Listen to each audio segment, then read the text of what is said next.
I hate the news. Oh, hey, welcome. I'm that one Ion, or Cat, or Chase from Otter's videos. I know you're probably wondering what I'm doing here, or where's Otter? Well, don't worry. I have him under constant 24/7 surveillance, and I am feeding him at least once a day. But, while I was dealing with that, I read something that really piqued my interest. You see, I was unfortunately browsing Reddit the other day, and I came across this post. Former 343 Former 343 senior designer tweets about pitched ideas for future Halo titles that did not get the green light. That got my attention. As someone who has been playing and really enjoying Helldivers 2, I could clearly see the comparisons to Halo, and I wanted to know if a Halo ODST Helldivers mix was ever in the cards. This sent me on a wild mouse hunt through multiple quotes from past 343 executives, Twitter feeds, articles, and anything relating to the Halo versus Helldivers comparisons. To explain this a little better though, we gotta start at the top. You okay? Look out! DJ, hurry up! Oops! All we had to do was follow the damn train, CJ! In the ever-evolving landscape of video game development, the interplay of creativity, market dynamics, and player preferences shape the industry's trajectory. Recent discussions about Helldivers 2 has sparked intrigue, suggesting a nexus between Helldivers 2 and the iconic Halo 3 ODST, accompanied by whispers of a cancelled ODST-inspired game akin to Helldivers. Granted, there are a lot of similarities, from armor sets to even the name Helldiver vs. Helljumper. Arrowhead Studios clearly took a lot of inspiration from the world of Halo. But there is one Halo game in particular that stands out, and rumors are flying around the internet that if Helldivers didn't come out, we would have had an ODST version of it instead. But knowing what we know now about Helldivers, allow me to explain what Halo ODST was for the newer audience. Set in the 23rd century, the story follows teenager Johnny Rico and his friends serving in the military of the United Citizen Federation. Wait, no, that's Starship Troopers. I'm doing my part. I'm doing my part. I'm doing my part. I didn't do fucking shit! Anyway, Halo 3 ODST is a 2009 first-person shooter game developed by Bungie and published by Microsoft Studios. It is the fifth installment of the Halo franchise. It was released on the Xbox 360 in September 2009. Players assume the roles of United Nations Space Command Marines known as Orbital Dropship Troopers, or ODSTs, or Helljumpers. During and after the events of Halo 2, the game's campaign mode may be played alone or cooperatively with a maximum of 3 additional players. Since ODSTs do not possess the Master Chief's advanced armor and reflexes, they cannot jump as high, move as fast, or survive large falls. The game also uses a recharging stamina mechanic instead of a shield mechanic.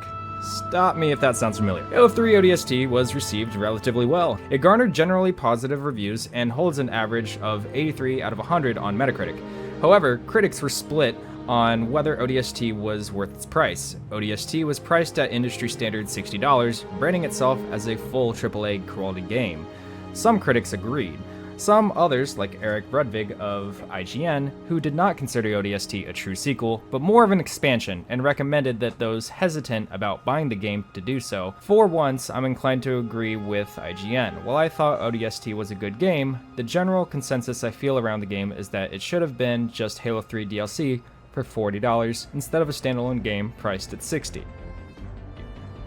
Back to my point though about gameplay. Taking mechanics and implementing them into your game is nothing new, especially if the mechanic makes sense and is successful before. Something like having a stamina mechanic is by no means grounds for accusing Helldivers of plagiarism, but the story goes deeper than that. At the time of ODST's release, Bungie only had one more Halo game ahead of them, Halo Reach. After that, the baton was passed off to 343 Studios to carry on the Halo game.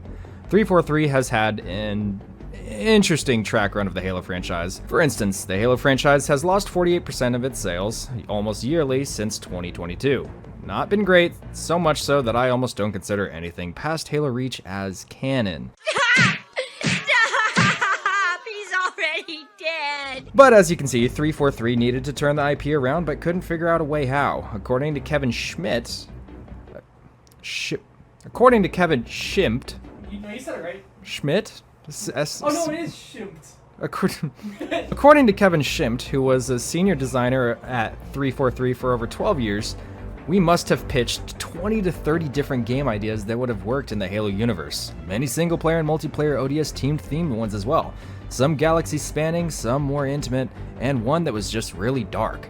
That's not all though. That was posted as a comment underneath a post that said, "I can only imagine the amount of Halo games and ideas that got pitched, but never got greenlit."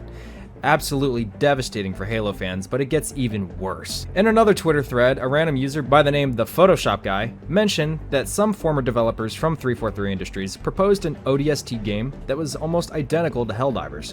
Although he does not reveal how he obtained that information, the account, @LeaksInfinite, specializing in franchise leaks and rumors, claims to have heard something similar in 2022, stating, "Ironically, this is something we heard about in 2022, funny enough.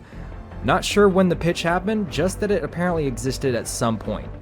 Can you imagine being one of the chairmen that said no to an ODST version of Helldivers just to have Arrowhead Studios, a developer working for Sony, come in and absolutely kill it?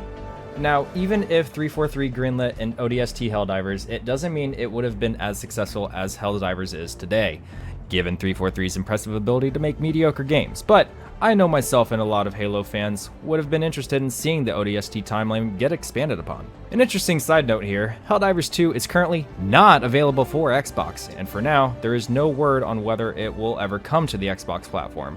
This is not incredibly surprising, considering Arrowhead Studios is under contract with Sony as one of its development studios. In an interview with Steven Totillo, Phil Spencer says he isn't happy that Helldivers 2 hasn't launched on Xbox. Kudos to the team shipping on PC and PlayStation, but I'm not exactly sure who it helps in the industry by not being on Xbox. I don't think it means anything, but considering Halo is an Xbox exclusive, it could be a slight jab towards 343 and their fans. Kinda too far-fetched for me, but it's a rumor going around the internet currently. Depending on which side of the fence you sit on, I don't think there is an argument here for stolen IP.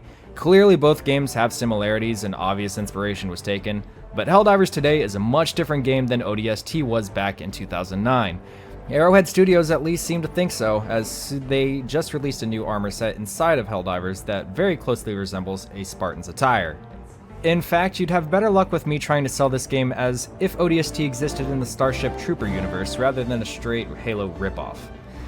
Anyway, that's all for me. Thanks for watching. I'm gonna go check on Otter, make sure he has enough food and water. Yeah.